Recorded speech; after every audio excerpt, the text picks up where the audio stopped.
Dear students, in this video we are going to calculate the resultant vector when the two vectors are added according to the parallelogram law of vector addition. Parallelogram law of vector addition ಇಂದ add ಮಾಡಿದಾಗ ಎರಡು vector ಗಳ some ಅನ್ನು magnitude ಮತ್ತು direction ಅನ್ನು ಯಾವ ರೀತಿ calculate ಮಾಡಬೇಕು ಫೈಂಡ್ ಔಟ್ ಮಾಡುವಂತ 5 marks important derivation motion in a plane ಅಲ್ಲಿ ಇರುವಂತದ್ದು ನಾವು ಡಿಸ್ಕಸ್ ಮಾಡೋಣ.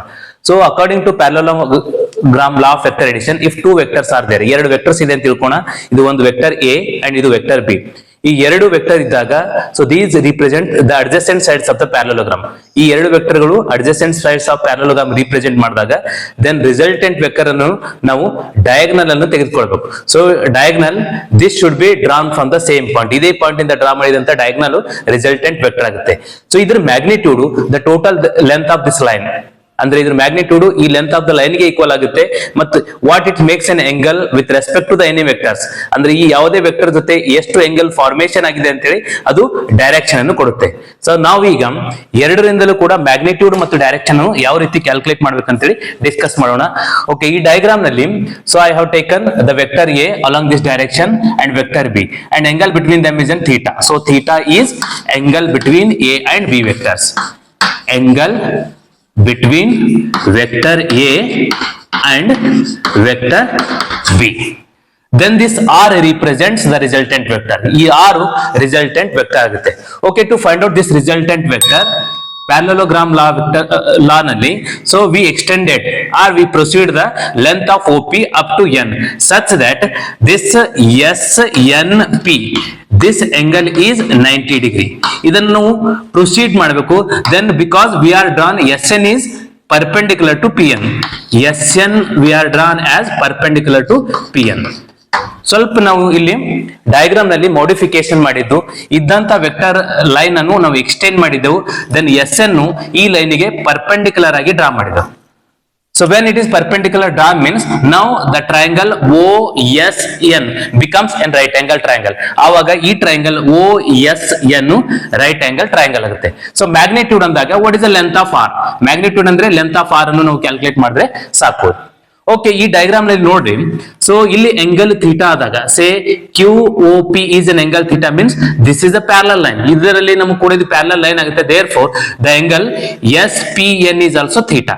ನಾನು ಈ ಡಯಾಗ್ರಾಮ್ ಅಲ್ಲಿ ಆಲ್ರೆಡಿ ತೋರಿಸಿದ್ದೀನಿ. ಇದು ಥೀಟಾ ಆದಾಗ ಇದು ಕೂಡ ಥೀಟಾ ಆಗುತ್ತೆ. So this is the B and it is also B.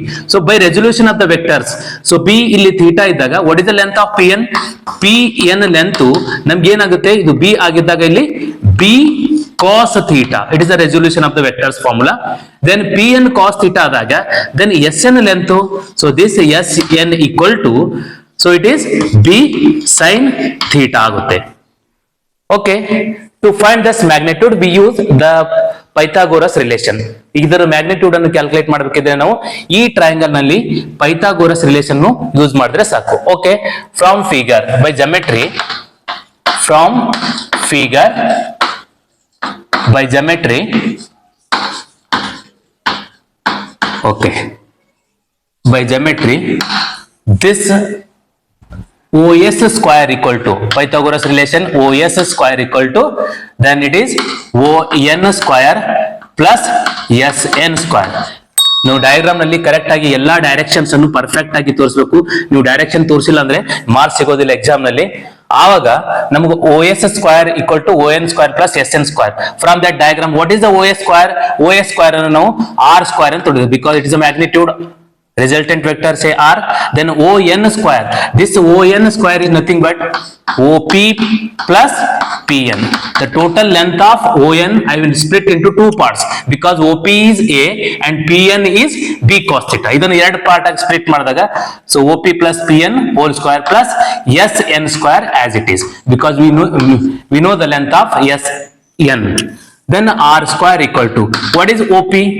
O to P is A, this is a A plus P to N ಏನಾಗುತ್ತೆ ಇಲ್ಲಿ B cos theta. This is B cos theta whole square plus SN square. SN is nothing but it is B sin theta this whole square. So now this R square equal to, now it is in the form of A plus B whole square with cos theta is there. A plus B whole square ಇದ್ರ ಜೊತೆ cos theta ಇದೆ, ಅದಕ್ಕೆ expand ಮಾಡೋಣ. A square plus it is B square, that is B square cos square theta plus 2AB cos theta. Then plus the square of this term, it is b square and sin square into theta. So then r square equal to, now making the graph of a square by b square cos square theta, b square sin square theta. Taking common b square outside, it is cos square theta plus sin square theta plus the remaining factor is 2ab cos theta as it is.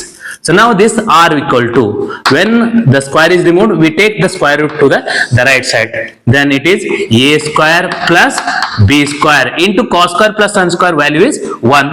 Therefore, this 1 is neglected plus 2ab cos theta.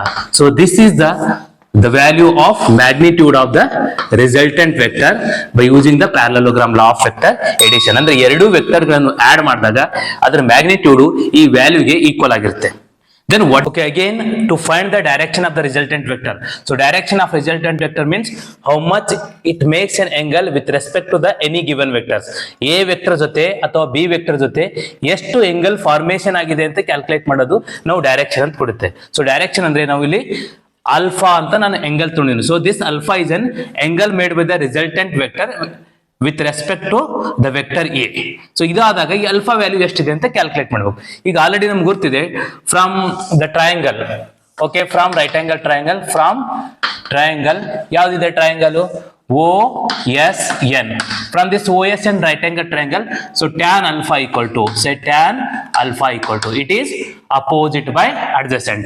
Opposite ಏನಾಗುತ್ತೆ SN by adjacent is, it is ON. So therefore tan alpha equal to, what is the length of this SN? I will keep this SN as it is. O to N, again it split into OP plus PN. O to N length OP ಮತ್ತು PN length ಗೆ equal ಆಗಿರುತ್ತೆ. Therefore we write it is OP plus PN. Just ನಾವು discuss ಮಾಡಿದ್ದೆವು.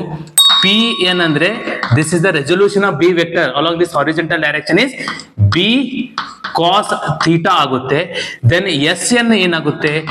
SN is nothing but it is B sin theta. Now you can substitute these values, we will get the resultant vector. ಈ values ಅನ್ನು ಇಲ್ಲಿ substitute ಮಾಡಬೇಕು. Tan alpha equal to, what is the length of SN? It is B sin theta divided by the length of OP is vector A or the magnitude of vector A, and PN is nothing but B cos theta. B cos theta. Okay, ಇದು resultant direction of the resultant vector direction with respect for ಎಕ್ಸಾಮ್ಗೆ ಕೂಡ ನಮಗೆ important theory exam ಅಲ್ಲಿ ಕೂಡ ಬೇಕಾದ ಸಲ ಕೇಳಿದ್ದಾರೆ. ಈ ಮೆಥಡ್ ನಿಂದ ನಾವು magnitude direction, because it is a most applicable the type of vector addition. ನಾವು ವೆಕ್ಟರ್ ಎಡಿಷನ್ ನಲ್ಲಿ ಟ್ರಯಾಂಗಲ್ಸ್ ಬೇಸಿಕ್ ಲಾ ಇದ್ರೂ ಕೂಡ ಅದರ ಎಕ್ಸ್ಟೆಂಡೆಡ್ ಫಾರ್ಮ್ ಆದಂಥದ್ದು ನಾವು ಪ್ಯಾರಲೋಗ್ರಾಮ್ ಲಾ ಆಫ್ ವೆಕ್ಟರ್ ಅನ್ನೇ ನಾವು ಎಡಿಷನ್ಗೆ ಯೂಸ್ ಮಾಡೋದು.